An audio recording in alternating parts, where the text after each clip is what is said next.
Hello everyone! Kumusta po ang lahat? Kamusta po mga loves? Dito na naman tayo sa ating tambayan, sa ating munting alaga. Ayan. So again, katatapos lang din na lang kumain. Ayan na sila oh. Update sa ating mga babies.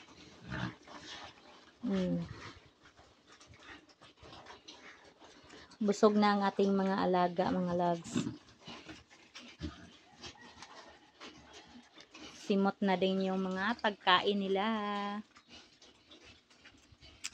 Bilisan yung mga bilisan yung lumaki mga babies, okay?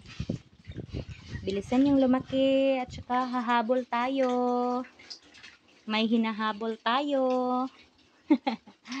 At nakikinig ka? Ha?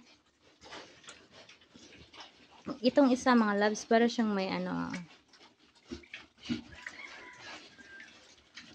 asa na yun? Ayan. May kagat yata yan siya doon sa nanay niya noon. Ito.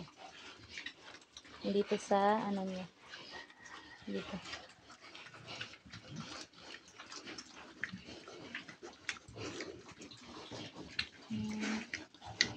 Ayan sila.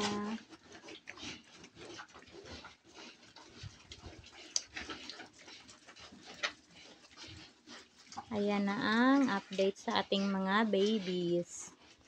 Tsaka balita ko ay nag 260 na daw yung ngayon 260 na yung rasyon.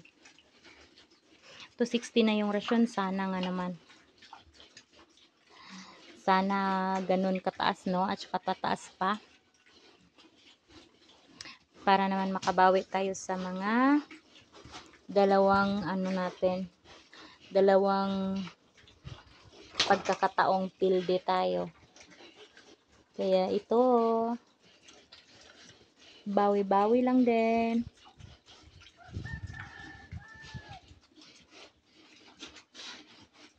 So sa pag-aalaga talaga mga loves, hindi mo masasabi na na panalo ka na, kasi para ka lang ditong para kang sumugal.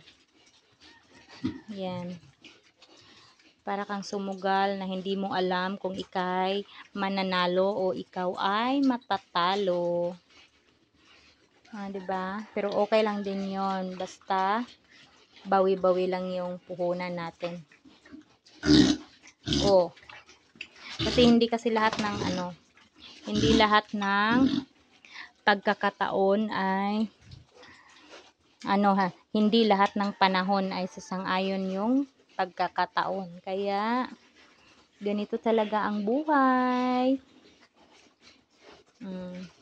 Nasa 30 pa na to sila, 30 pataas. 30 pataas na yung kilo nila. Bata pa. Pa lang to. Magto 2 months mula walay. Pero malayo pa. Pa lang to Parang 15 days. 1 month and 15 days mula walay. Ayan siya. Umiinom. Kasi nga, sa timpla ng pakain natin is marang malakas silang uminom ng tubig. At saka sa laki na din nila, malakas na din silang uminom. Yung isang yan, isang container, yun yung DIY natin, DIY drinker. Ayan. Yan yung lagayan natin ng tubig. Bawat bawat pakain, sa umaga, tanghali at gabi, nilalagyan ko yan ng tubig. Puno talaga. Yan, puno-puno ko yan. Tapos, pagbalik natin, yan, wala nang laman. Kasi nga, malakas sila uminom. May laman pa, kunti na lang. Yung baga, kunti na lang at saka mauubos na talaga nila yung wala na talaga silang maiinom. So, ganun sila kalakas uminom ng tubig. Lalo na pag tag-init. Pag may init. Pero pag taglamig, yun din, mahina din silang uminom. Pero sa ganitong panahon na medyo may init, na hindi naman siya masyadong malakas, ayun, maganda din sa ating mga alaga. At saka, naiinitan sila, pinaliguan ko na yan kanina umaga. Hindi ko pinaliguan ngayong tanghali kasi ang akala ko ay uulan kasi makapal yung yung para siyang may ulan kanina. Ngayon hindi naman pala.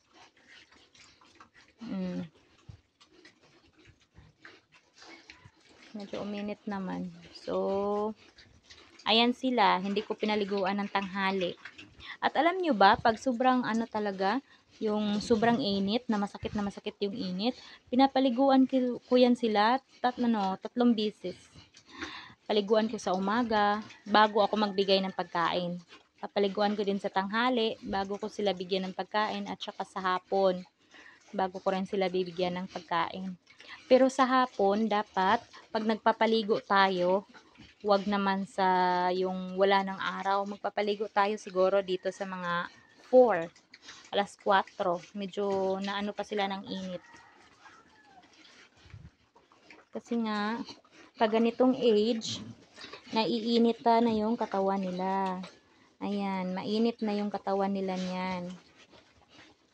Lalo na kung pure feeds yung pakain nyo. Talagang mainit talaga sa katawan. Pero ito nga, mix man tayo. Pero kahit na naka-mix tayo, pinapaliguan pa rin natin sila ng 3 beses pag sobrang mainit yung panahon. Buti nga dito ngayon sa kulungan nila dahil meron ng bubong. Ayan. Hindi na sila masyadong maiinitan. Hindi na sila masisikatan ng araw. Sa hapon, dito sila nasisikatan ng araw nung wala pa tong wala pang ano ba tawag dito? Dingding. Yung bubong pala atop dingding. Ano ka ba naman, Cherry? Ayan. So, pag taglamig din, pag may hangin, hindi sila masyadong mababasa dito. At saka hindi sila masyadong ng hangin. Kasi nga, may may dingding yung bahay-bahay nila. Kasi din kawawa. Nagkakasakit yung mga alaga natin yan. Pag, nag-aaway na, naglalaro na yan sila.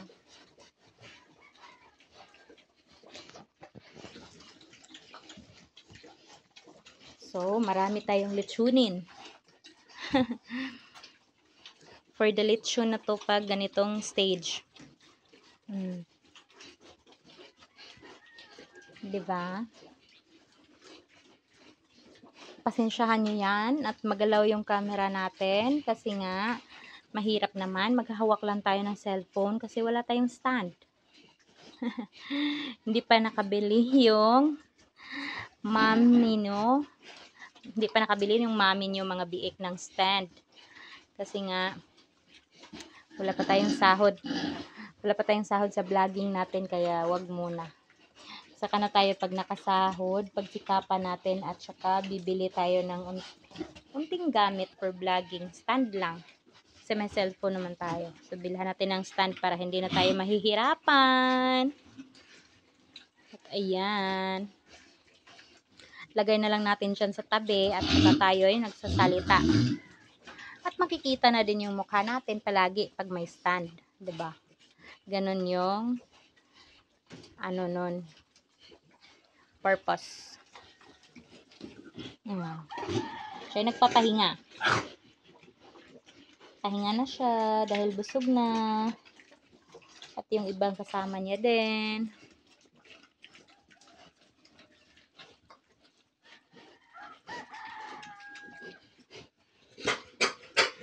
Si Sao, no na yan.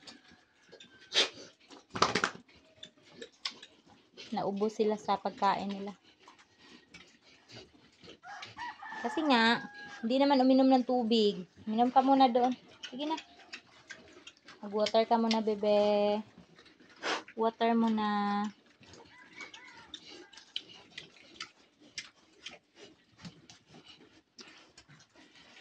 Okay. Busog na ang ating mga babies.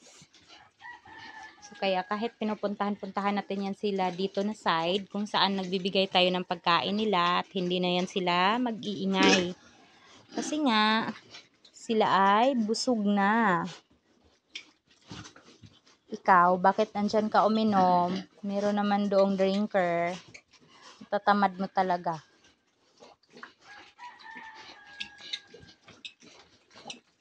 Hello! Halina, lablab ka muna. Lablab ni muna ni mami. Tubo ha, lumaki ka. Oh, ang arte nito. Tatakutin pa rin. Babies. Ah, tubo baby.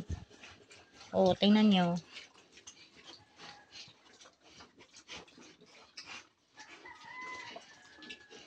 So, thank you for watching mga loves. Salamat sa suporta nyo. Please like and share. Follow to my YouTube channel para masubaybayan nyo yung ating mga alaga. At kung paano natin sila pinalaki, inaalagaan, at makita nyo yung ating mga next video. Bye-bye!